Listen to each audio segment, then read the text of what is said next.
तर इकडे पनवेल महानगरपालिकेच्या महापौरपदी नितीन जयराम पाटील, उपमहापौरपदी प्रमिला रविनाश पाटील असतील। 2.5 वर्षांच्या कालावधीसाठी महापौर उपमहापौरांची निवड करण्यात आली। महाविकास आघाडीच्या उमेदवार अर्चना भोईर यांची उमेदवारी मागे, त्यामुळे ही निवड झालेली आहे उपमहापौरपदी आणि महापौर पदासाठी ही निवड करण्यात आलेली आहे। अधिक माहिती घेणार आहोत आमचे प्रतिनिधी साहिल रेळेकर यांच्याकडून।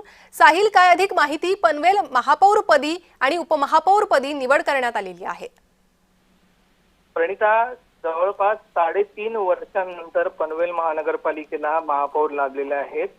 आज पनवेल महानगरपालिकेच्या महापौर आणि उपमहापौर पदासाठी निवडणूक प्रक्रिया आज आयोजित करण्यात आली होती। यासाठी पनवेल महानगरपालिकेची एक विशेष सर्वसाधारण सभा या ठिकाणी आयोजित करण्यात आली होती। भाजप महायुतीचे जे उमेदवार होते नितीन जयराम पाटील यांची अखेर पनवेल महानगरपालिकेच्या महापौरपदी आज निवड करण्यात आलेली आहे।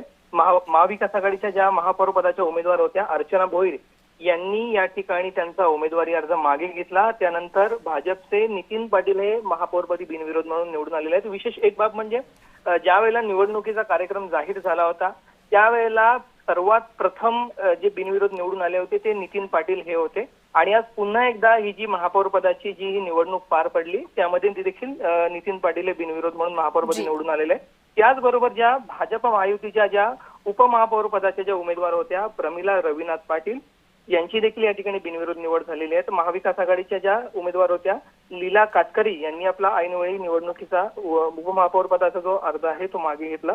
त्यानंतर भाजप महायुतीच्या प्रमिला पाटील या उपमहापौरपदी बिनविरोध निवडून आलेले आहेत। प्रणिता जी, साहिल धन्यवाद तुम्ही दिलेल्या सविस्तर माहितीसाठी। दरम्यान याच संदर्भात नितीन पाटील यांच्याशी बातचीत केली आहे आमचे प्रतिनिधी साहिल यांनी। पाहूयात। पनवेल महानगरपालिकेच्या महापौरपदी नितीन पाटील यांची अखेर निवड झालेली आहे। पनवेल महानगरपालिकेने आज विशेष सर्वसाधारण सभा बोलावली होती। नितीन पाटील बिनविरोध निवडून आलेले आहेत, पहिली प्रतिक्रिया?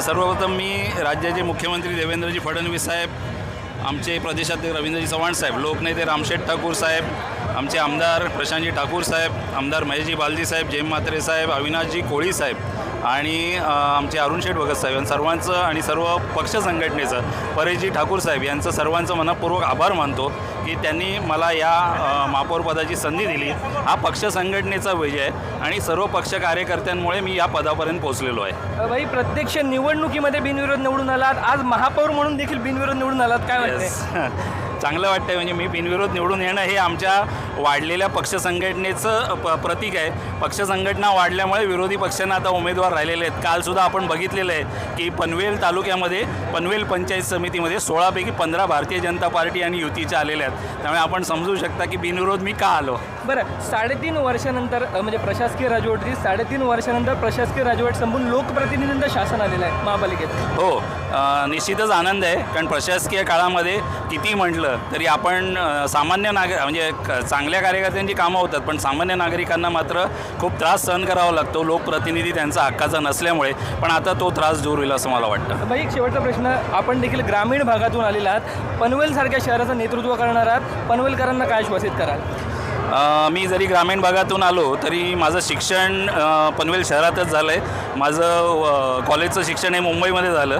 ग्रामीण भागाची पण नाळ माझी तेवढीच जोडलेली आहे। त्यामुळे या दोघांचा समन्वय साधून म्हणजे पनवेल महानगरपालिकेमध्ये ग्रामीण भाग पण आहे आणि शहरी भाग पण आहे, यांचा समन्वय मी यशस्वीपणे आमदार साहेबांच्या नेतृत्वाखाली सांभाळू शकतो। तर निश्चितच जवळपास 3.5 वर्षांनंतर पनवेल महानगरपालिकेत लोकप्रतिनिधींचा शासन आलेलं आहे। नितीन पाटील हे पनवेल महानगरपालिकेचे महापौर म्हणून अधिकृत निवडून आलेले आहेत। साहिल रेळेकर, जय महाराष्ट्र न्यूज, पनवेल।